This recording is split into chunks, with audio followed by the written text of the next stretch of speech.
Jumpa kembali dengan saya Andio, peziarah Iman Kaki Gunung Tugel Purwokerto, Banyumas. Saudara, kita lanjutkan peziarahan kita untuk menikmati doa Bapa kami yang diajarkan oleh Tuhan Yesus. Sebelumnya mari kita berdoa. Bapa kami yang di surga, dikuduskanlah namamu, datanglah kerajaanmu, jadilah kehendakmu di bumi seperti di surga. Terima kasih kesempatan kami menikmati dan merenungkan serta memaknai doa yang Tuhan ajarkan. Biarlah kami semakin bertekun di dalam persekutuan dengan Engkau agar memahami rancangan indah dan kehendak indahmu dalam situasi apapun. Berikan kepada saudara-saudara kami yang sakit, Tuhan pulihkan. Yang sedang mengalami kesulitan, Tuhan memberikan jalan keluar. Mereka yang sudah punya beban yang berat, kiranya Tuhan memberikan pundak yang kuat dan kaki yang kokoh. Serta mereka yang menghadapi kebuntuan dalam hidup, kiranya Tuhan menolong mereka, memberikan jalan kemungkinan. Terpujilah namamu di dalam Kristus. Amin.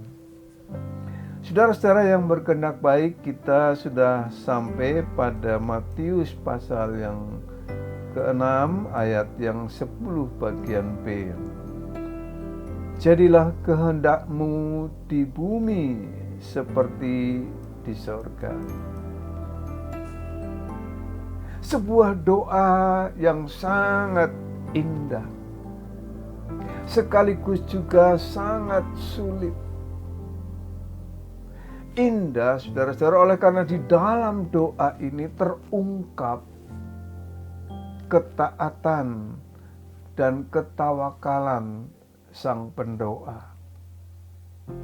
Tawakal oleh karena ketika mengatakan berdoa jadilah kehendakmu di bumi seperti di sorga, berarti sedang berserah, menerima sepenuh-penuhnya apapun rancangan dan keputusan Allah.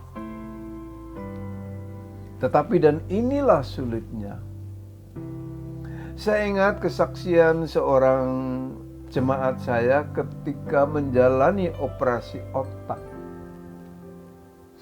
Sambil meratap pada Tuhan, dia berdoa, katanya, Tuhan, kasihanilah aku. Anak-anakku masih kecil-kecil ya Tuhan, kasihan mereka. Tuhan tolonglah ya Tuhan. Operasi itu memang berjalan dengan baik. Dan sampai sekarang beliau juga masih sehat. Tentu saja ini berkat mujizat Allah. Tetapi persoalannya bukan itu. Yang jadi persoalan adalah sesungguhnya apakah kita selalu siap untuk berdoa sesuai kehendak Tuhan. Bahkan bila pun kehendaknya bertentangan dengan kehendakku. Padahal inilah saudara-saudara yang diajarkan oleh Tuhan Yesus. Tetapi juga yang dilakukannya. Dia tidak hanya memberi contoh, tetapi juga menjadi contoh, menjadikan pengalaman di dalam hidupnya. Di Taman Getsemane, ketika Yesus menghadapi salib batas hidupnya, dengan cambuk, derita, hinaan, pokoknya martabatnya direndahkan sedemikian rupa. Dan maut sedang menanti di depan mata. Doanya bukanlah selamatkanlah anakmu ya Bapa dari asap dan sengsara. Atau luputkanlah anakmu ini ya Aba ya Bapa dari manusia-manusia durjana seperti gerombolan serigala ini. Bukan itu. Tetapi doanya adalah jadilah kehendak. Sulit kan? Kalau disuruh ke bank, kehendak Tuhan, ke mall, ke restoran, retreat, pelayanan di gereja besar, serta mapan, serba ada. Oh pasti itu oke lah. Jalan tol yang mudah dilewati. Tetapi bagaimana seandainya Tuhan menyuruh kita untuk minta maaf pada seseorang atau mengampuni, apalagi mendoakan sahabat yang menjengkelkan kita, atau disuruh pelayanan ke daerah terpencil, kecil, dengan tidak ada jaminan apa-apa. Tentu saudara-saudara ada yang mau, tetapi itu langka. Padahal ketika kita berdoa, jadilah kehendak-Mu di bumi seperti di sorga, kita dipanggil untuk mewujudkan kehendak Allah, mewujudkan firman Allah. Kata Yesus, siapa mengasihi aku, mengasihi Yesus maksudnya, ia harus mendengar firman-Ku dan taat melakukannya. Dan itulah saudara-saudara sulitnya doa jadilah kehendak-Mu. Tetapi celakanya ini perintah Yesus. Tidak boleh kita sunat, dikurangi, apalagi dimanipulasi. Yang paling bisa hanya dilakukan. Di saat kita berdoa jadilah kehendak-Mu, sesungguhnya kita sedang berdoa, Bapa, buatlah aku taat kepadamu. Apapun yang Engkau lakukan atas hidupku, apapun yang Engkau inginkan atas diriku, aku taat. Bukan saja kalau itu yang kuharapkan, tetapi juga kalau itu yang aku enggan menerima, bahkan aku tolak. Dan ini yang saya katakan sulit. Susahnya doa ini.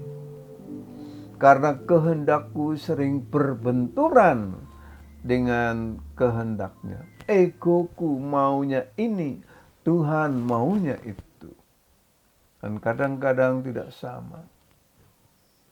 Oh tentu saja saudara-saudara, kita tidak dilarang berdoa selamat dari bahaya.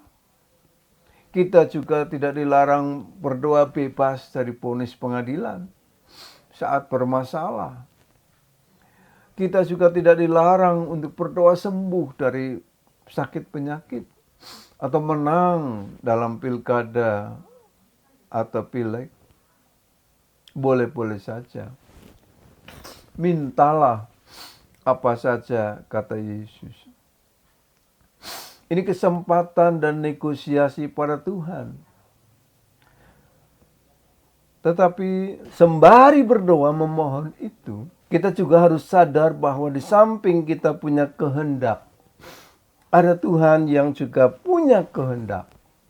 Bahkan rancangan indah. Sekalipun pada saat kehendaknya diputuskan, mungkin kita kecewa, kita marah atau undur. Tetapi Tuhan tetap di dalam rancangan kebaikannya. Yesus mengatakan bahwa kasih anak kepada Bapa di surga, terutama bukanlah kasih yang kita katakan, tetapi cinta yang kita wujudkan dengan melakukan kehendak dan perintahnya. Jikalau seseorang mengasihi aku, kata Yesus, dia menuruti perintahku, dan Bapakku akan mengasihi dia, dan kami akan datang kepadanya dan diam bersama-sama dengan dia. Jadi orang yang berdoa, jadilah kehendak-Mu, tetapi kemudian tidak berupaya mencari tahu apa yang Allah kehendaki, lebih-lebih tidak mau tahu kehendak Allah untuk dilakukan. Sebenarnya ia tidak tahu apa yang ia doakan. Bagaimana mungkin seseorang berdoa, jadilah kehendak-Mu di bumi seperti di sorga? tetapi dia tidak bisa ngerem kebiasaan yang buruk yang sering dia lakukan. Dengan tetangga bikin masalah. Kalau tidak ada masalah, cari-cari masalah. Di kantor tidak bisa jujur. Kerja asal kerja. Kalau bisa diperlambat, kenapa harus dipercepat? Kalau rapat di gereja, tata gereja ditutup. Kalau kepentingannya terganggu. Dan kembali dibuka. Kalau itu mendapat dukungan dari dalam tata gerejanya. Maka kalau itu yang terjadi, doa, jadilah kehendakmu, itu tidak punya makna sama sekali. Maka pertanyaannya masih berani berdoa, jadilah kehendakmu di bumi seperti di sorga. Kalau begitu, belajarlah taat dan berserah pada Allah. Itulah hakikat doa itu dan kekuatan di dalam doa itu. Sampai di sini perjalanan ziarah kita. Tuhan memberkati kita semua. Sampai ketemu pada perjalanan ziarah berikutnya. Amin.